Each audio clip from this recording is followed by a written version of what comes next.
Alright guys, so hopefully we feel comfortable with our loops, our while loops, setting things to true, and then setting them also to false when we want our loop to stop running. Kind of like light switches, you can turn them on and off. So what we're going to look at, let's make a really quick code.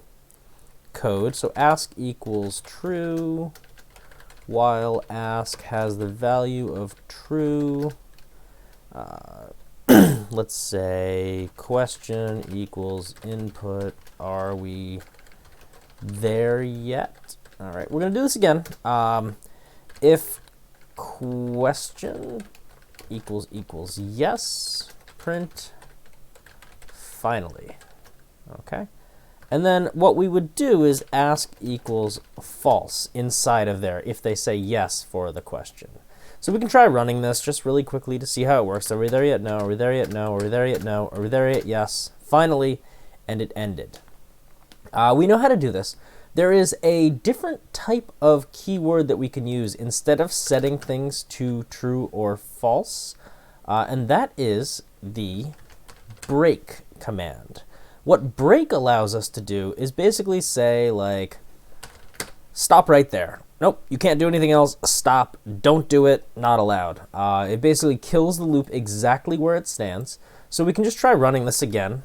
All right, are we there yet? No, no, yes, and it ends. Now, there's one thing about the break that I would like to clarify. If I swap break with print finally, let's see how this works. It doesn't even give the print statement a chance to run, because when Python hits break, it says stop. Do not do anything. We are not doing anything inside of this loop, including that last cleanup step. And that's a huge distinction, because as you get better and better with coding, you may do loops that, you know, you don't want to run 40 if statements that, like, oh, is this true? Is that true? Is this one? Is this one? Instead, you're just like, no, I'm done with this loop. Stop it. We're not doing this anymore. It's a great way to make your stuff work on repeat, and then have this emergency break in the middle of it. So break acts very similarly to setting like the variable to false. You can do that, but again, like, there's a huge distinction. If I set ask equal to false here, you'll see it goes back to behaving the way it did before, where we still get that finally statement to print, because that being set to false only works when it resets back up to the top and it's checking to see if the loop is true. All right. So I have a little bit of a kind of like an interesting approach with a different piece of code. All right. So this is something that I just quickly whipped together. All right. So I have cookies equals 10. All right. We're going to be stealing cookies from the cookie jar. I know I'm going into nursery rhymes, but honestly, it's one of the most, like, the easiest ways to take a simple concept and go from there. Stealing cookies equals true. While stealing cookies equals true, or has the value of true, we're going to say there are this many cookies in the jar. So the first time through, it's going to say 10. Take underscore cookie equals input. Take some cookies out, we're asking. If we say no, we're going to break. And then after that, the amount equals int input how many to remove, and then we're going to remove them, and then hopefully we're going to go back onto repeat to print on how many cookies are in the jar. All right. What I can also do is if cookies equals 0, stealing cookies is equal to false. We could also use break. There's nothing wrong with that either. Just kind of like playing around with just some stuff for us to you know, just review some old stuff and also see how this new item behaves. So let's try running this. Let's just make sure it works. There are 10 in the jar. Take some cookies out. I'll say yes. How many to remove? Let's remove 3 of them. And then we have 7 left. All right. Take some cookies out. If I say no, the code just ends. It stopped right there, even though there was stuff for this to keep running. So let's go in and use the old version here and see how that works. All right, so now I don't have break. I have stealing cookies set to false. So I basically turn the switch off. All right. So take some cookies out? Sure, let's take out 1. All right, if I say no now, it's going to say, well, how many do you want to remove? Whoa, I didn't want to take out cookies. So now I can still take them out? That's kind of weird, because this being set to false basically said, when you find your way back up to the beginning, we're going to do that check again. So this statement, instead of break, allows all of these guys to run. So it really does depend on how you set up your code. So if I run this again, if I just say no, everything ends and stops again. Break is that emergency stop things even if you're in the middle of a loop. Setting the item to false is going to work well if you want it to finish out the loop, but when it comes back to start again, it doesn't work. Okay?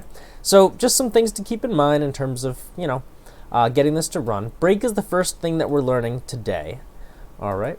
What we're also going to learn, so let's close that, let's wipe that out. We'll save as, let's call this 7.3b. Okay.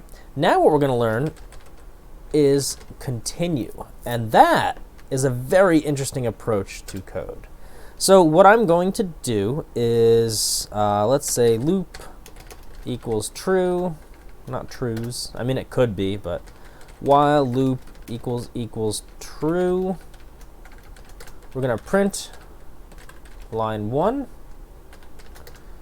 and then we're going to print line 2. So if I run this right now just to see how it works, we get line 1, line 2, line 1, line 2, line 1, line 2, over and over and over again being printed. Okay? What if I were to put in this word continue inside the loop between them? Now I just get line 1, because what's happening is the code is starting, we print line 1, then we hit continue. What continue says or tells Python to do is stop the loop where you are, go back up to the top. And it will keep doing this forever. If we run this code, we will never get line 2 showing up because this continue allows it to restart over from there. So let's do a quick little example with this piece of code, and then we're going to talk about the assignment or the project that we're going to tackle. All right, so what we're going to make is a login form, but we're going to make this a quite interesting login form. The main idea is we're going to make it so that we're going to ask the person for their username. First, we're just going to be like, give us your username. If the username is what we're looking for, we'll say, all right, we'll let you into the password section, but we're not going to let you get to the password section unless you have a correct username. And we're just going to use one username for this, one login. This is for demonstration purposes. All right, so let's say login equals true, not trues. I don't know why I keep typing that. While login has the value of true, not trues. I don't know why I keep doing that. All right, we are going to say username equals input. What is your username? And I'm going to set it up so it's nice and easy to look at. If username has the value of, let's say Brian, because this is my login, we will print welcome, moving to password request. This is a really weird login page. Now, if the username is not Brian, so example, an else statement would cover another review. All right, we're going to print this username does not exist, returning to login page. And then we are going to continue, because the continue will say, I don't care where you are in the loop, start it over, bring it back up to the top. Okay? Now what we're going to do, password equals input. What is your password? Okay, now if password equals abc123, I'm going to print access granted, and then else. I cannot type today, my goodness. Let's give ourselves a little bit extra screen space. We're going to print invalid password try again from the top, from the login. So we're going to kind of like move them back to their username. All right. So now what we have is, first off, if we get rid of this, right, we have a username and a password, and you know, it just checks through. But since we've put this stuff in, I can check to see if the username is Brian. If it is, that means this else statement doesn't have any business activating.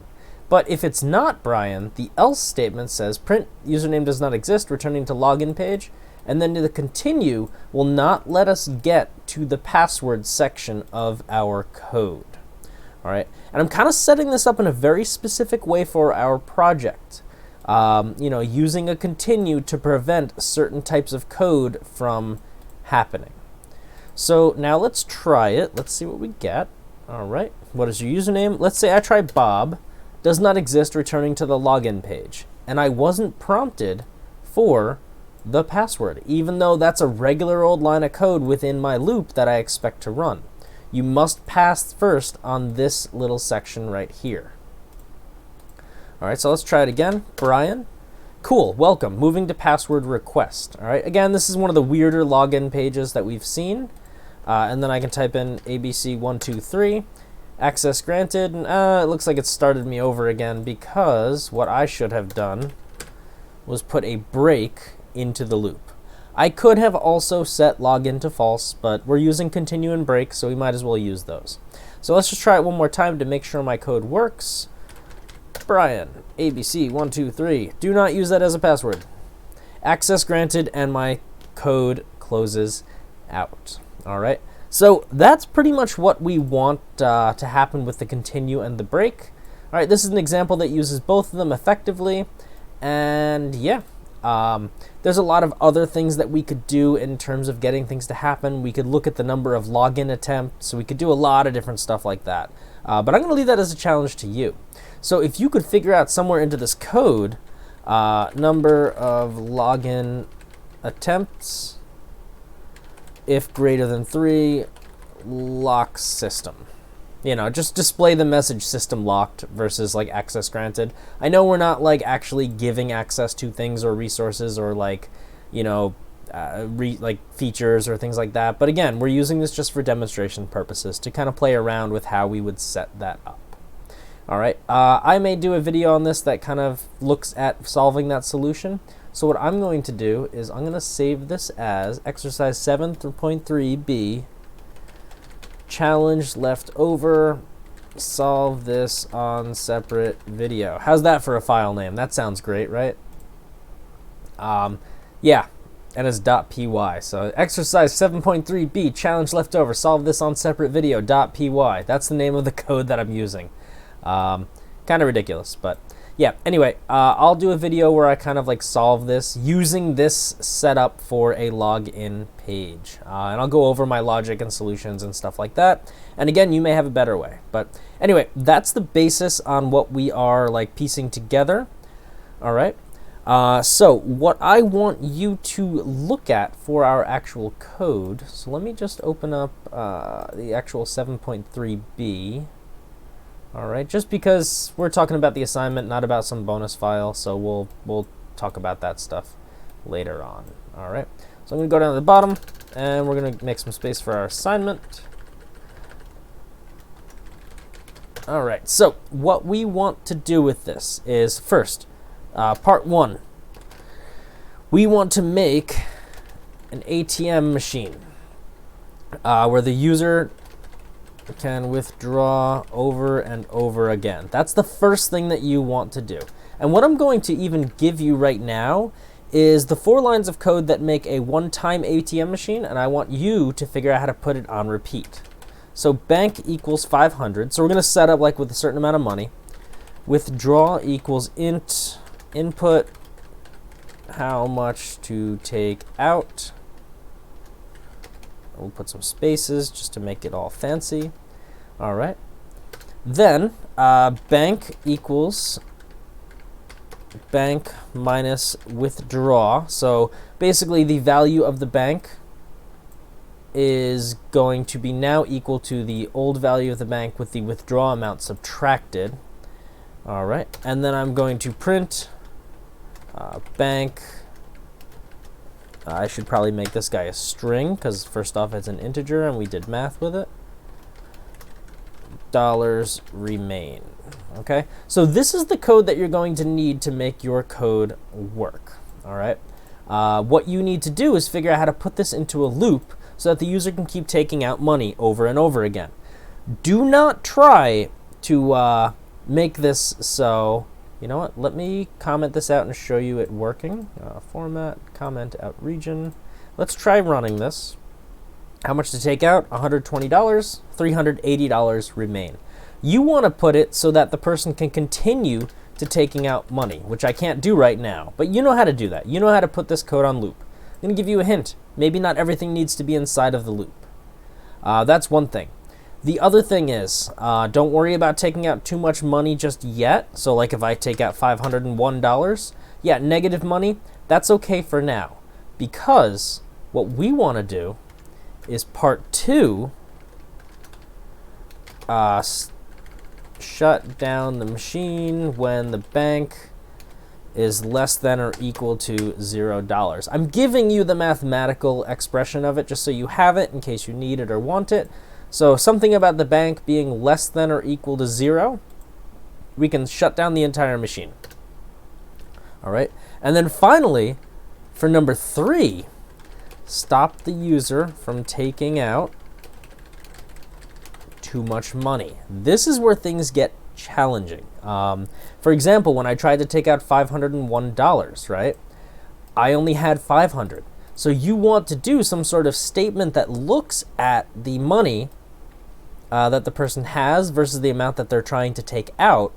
And if that's not an okay withdrawal amount, you need to stop the loop, or stop the loop and basically restart it. Just say like, oh no, you can't do that because you know, you don't have enough money. Let's start this over again. How much money do you want to take out? Or you can do what my ATM machine does and just say insufficient funds.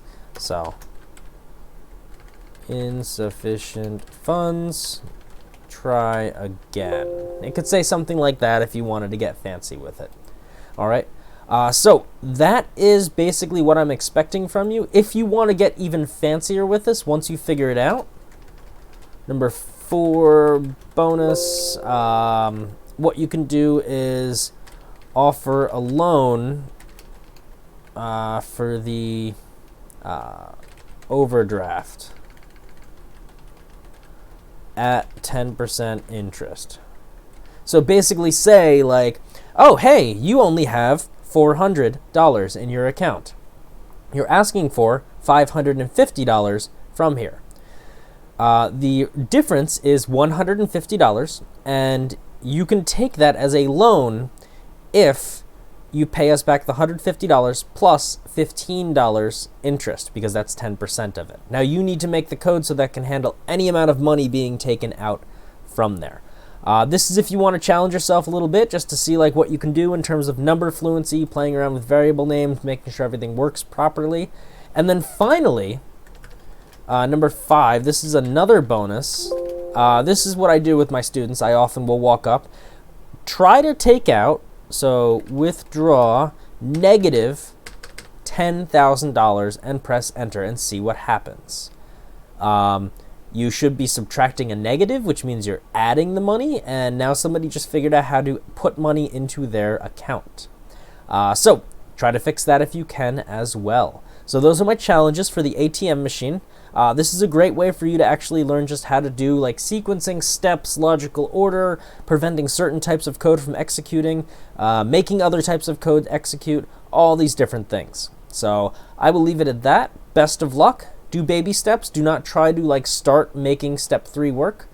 Make step 1 work. Just take out the money on repeat. Then make it so it shuts down when they have less than or equal to $0. Then stop them from taking out too much money, and then tackle the bonuses. Do not try to take everything on all at once, or else you're going to have a very miserable experience not knowing where to troubleshoot this issue. All right, best of luck, and thank you for watching.